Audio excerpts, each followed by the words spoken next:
बिस्मिल्लाहिर्रहमानिर्रहीम, अस्सलामु अलैकुम। लाखों करोड़ों दुरूदो सलाम मोहम्मद मुस्तफ़ा सल्लल्लाहु अलैहि वसल्लम और आले मोहम्मद पर। मैं हूँ उमर दराज गोंदल और आप मेरा यूट्यूब चैनल देख रहे हैं। नाज़रीन, सियासत के अंदर चूँकि इस वक्त हर लम्हा सूरत हाल बदल रही है, अपोजिशन अपनी जानिब से अपने पत्ते फेंक रही है तो हुकूमत जो है वो अपनी तरफ से। कल आपको याद होगा कि एक मुलाकात हुई थी और उस मुलाकात के अंदर ये खबर आई कि जी नून लीग जो है वो अगले 6 महीने के लिए काफ लीग को वज़ारत आला देने के ऊपर राज़ी हो गई है। लेकिन ये मैच इतनी आसानी से ख़त्म नहीं होगा। इट विल टेक टाइम और इसके अंदर कई मरहले आएंगे, आपको बड़ी सेंसेशन फील होगी। अब इमरान खान ने ये तहैया कर लिया है कि भले ही उनकी हुकूमत जा रही है, यह मैच उनके हाथ से निकल भी रहा है, लेकिन उसके बावजूद अपोजिशन के वो कहते हैं सांस सुखाना। आज उन्होंने काफ लीग के हवाले से अपना वफ्द भेजा और वफ्द के हवाले से जो खबरें आई हैं, और उसके बाद उस्मान बुज़दार साहब इस वक्त बनी गाला के अंदर मौजूद हैं। तो बनी गाला के अंदर उन्होंने प्राइम मिनिस्टर को क्या कहा है और प्राइम मिनिस्टर ने उनको किस बारे में बात की है, ये आज की हमारी टॉप स्टोरी है। फिर आगे चल के हम सुप्रीम कोर्ट के हवाले से बात करेंगे। सुप्रीम कोर्ट के अंदर बड़ी अहम केस की समाअत हो रही है और उस अहम केस की समाअत को लेकर चूँकि वहाँ पर सदारती रेफरेंस है, आर्टिकल 63A की समाअत है, लेकिन उन सारी चीज़ों से हट के आज जो प्राइम मिनिस्टर ने कमालिया जलसे के अंदर बातचीत की, मैंने उस दिन भी आपको कहा था इस पे तहरीक इंसाफ को प्रॉब्लम हो सकती है जब आप ये कहें कि सुप्रीम कोर्ट के जजेस को मिलाया जा रहा है, साथ मिलाया जा रहा है, तो फिर आपसे सवाल होगा ये जजेस को कौन मिला रहा है। दूसरा सवाल आपसे होगा ये कौन से जजेस हैं जो इस वक्त मिल गए हैं आपके मुखालिफ, तो उनसे जवाब तलबी होगी। आज अदालत ने इसके ऊपर जवाब तलबी की है और वहाँ पे अटॉर्नी जनरल का क्या हाल हुआ या अटॉर्नी जनरल ने क्या बयान दिया वो भी आपको बताएंगे। और फिर तीसरे नंबर के ऊपर चल के एक और इम्पॉर्टेंट बात जो है, कल से हम सारी बातें ये डिस्कस कर रहे हैं जी, वो ख़त आया है, वो ख़त किस मुल्क का है, उस ख़त के अंदर क्या बात हुई है, लेकिन उससे ज़्यादा ज़रूरी एक और बात है कि नवाज शरीफ ने लंदन के अंदर किसके साथ मुलाकात की है और उस मुलाकात को लेकर नून लीग इतनी फ्रस्ट्रेटेड क्यों हो गई है, जैसे इमरान खान ने इसके ऊपर बात की है।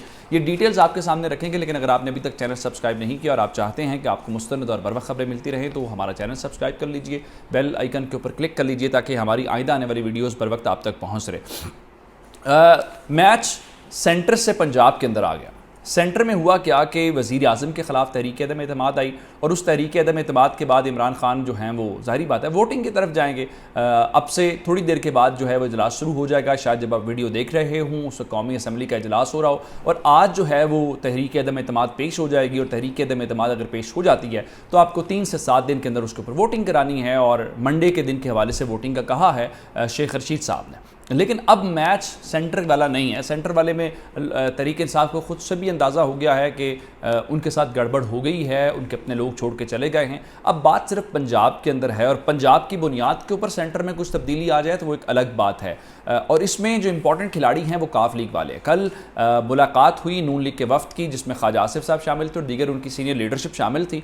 तो आज इस्लामाबाद से हमारे सहाफ़ी दोस्तों ने जो खबरें ब्रेक की उसके मुताबिक नून लीग ने कल भी कोई गारंटी नहीं दी काफ लीग को वज़ारत आला को लेकर, लेकिन आज तहरीक अदम एतमाद ज़रूर जमा हुई। वो तहरीक अदम एतमाद जो है नून लीग ने और पीपल्स पार्टी ने मिलकर चलाई है, और फिर यहाँ पे पंजाब के अंदर चूँकि स्पीकर परवेज़ इलाही हैं तो ये भी मुमकिन है कि ये बहुत जल्दी इजलास हो जाए। चूँकि ये रिक्वेजिशन सबमिट हो चुकी है तो वो विफाक वाला मामला ना हो। लेकिन इमरान खान को अंदाज़ा है, तहरीक इंसाफ को ये अंदाज़ा है कि चीज़ें किस तरह करनी हैं, और उनकी जेब में भी कार्ड्स हैं। उन्होंने भी कि तहरीक इंसाफ अगर अपनी हुकूमत बचाना चाहती है तो ये बात तो तय है कि अब बुज़दार साहब वज़ीर आला कंटिन्यू नहीं करेंगे। हुकूमत तहरीक इंसाफ की बचती है या नहीं बचती, अब तो वैसी तहरीक अदम एतमाद आ गई है। तो अब है काफ लीग को काबू करना।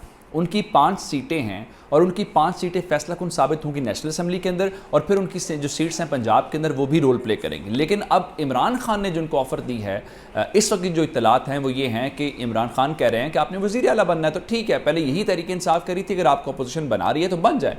लेकिन आज जो वफ्द गया है जिसमें सीनियर लीडरशिप तहरीक इंसाफ की शामिल है सियासी कमेटी के इजलास के बाद, तो उन्होंने ये कहा है कि जनाब इस तरह से है कि हम आपको वज़ीर आला बना देते हैं। लेकिन मैं आपको ये खबर देना चाहता हूँ कि शायद तहरीक इंसाफ के हक़ में मामलात ना हो। उसकी क्या वजह है? ऑफर्स उनको दोनों तरफ से है, गवर्नमेंट की तरफ से भी है और अपोजिशन की तरफ से भी है, लेकिन उनके लिए अपोजिशन वाली जो पेशकश है वो ज़्यादा रीज़नेबल है। उसकी क्या वजह है? उसकी वजह ये है कि नून लीग पूरी की पूरी यूनाइटेड पार्टी है, जो पीपल्स पार्टी है वो उनके साथ खड़ी है, काफ लीग के लोग होंगे, हत्ता कि हो सकता है कि तहरीक इंसाफ में से कुछ लोग भी अपोजिशन की हिमायत करते हैं। लेकिन गवर्नमेंट के ऊपर रिलाई नहीं किया जा सकता। उसकी क्या वजह? उसकी वजह यह है कि तहरीक इंसाफ के अंदर बहुत ज़्यादा ग्रुप्स हैं। तरीन ग्रुप अपना सीएम लाना चाहता है, अलीम खान ग्रुप अपना सीएम लाना चाहता है। तो अगर तहरीक इंसाफ ये ऑफर दे भी तो शायद तहरीक इंसाफ के घर के अंदर इतने मसाइल हैं कि वो किसी को अपना वज़ीर आला बचाना तो बहुत दूर की बात है, किसी और को भी वज़ीर आला के लिए अब कैंडिडेट खड़ा करे तो शायद उसको वो कामयाब करवाना उनके लिए अगर नामुमकिन नहीं है तो आसान भी नहीं है। मैं आपके सामने ये रखना चाहता हूँ। तो अब उस सारी चीज़ को लेके दिलचस्प जो मैच है वो इस वक्त बनी गाला के अंदर जारी है। प्राइम मिनिस्टर जी कल उन्होंने बड़ा मसरूफ़ दिन गुजारा, जो कि बहुत बड़ा जलसा था। उस जलसे को लेकर बहुत ज़्यादा खबरें हम सुन रहे हैं। तो बनी गाला के अंदर मौजूद हैं, बनी गाला के अंदर उस्मान बुज़दार साहब भी मौजूद हैं और उनकी मुलाकात जारी है। और शायद वीडियो आप तक पहुँचने तक की मुलाकात का कोई ना कोई हतमी नतीजा जो है वो सामने आ चुका हो और शायद इमरान खान को ऐलान कर चुके हों या बुज़दार साहब को ऐलान कर चुके हों। लेकिन मैच अब सारे का सारा बुज़दार साहब के ऊपर आ गया है कि हो सकता है कि बुज़दार साहब की कुर्बानी दे के या बुज़दार साहब की जगह पर किसी और को बिठा के कि मसले का कोई हल निकलता हो। लेकिन इससे बड़ी आज जो इंपॉर्टेंट डेवलपमेंट हो रही हैं वो सुप्रीम कोर्ट के अंदर हो रही हैं। वहाँ पे तहरीक इंसाफ के लोग भी पहुँचे हुए थे, जिसमें फवाद चौधरी साहब थे, दूसरे अहमद अजहर साहब थे।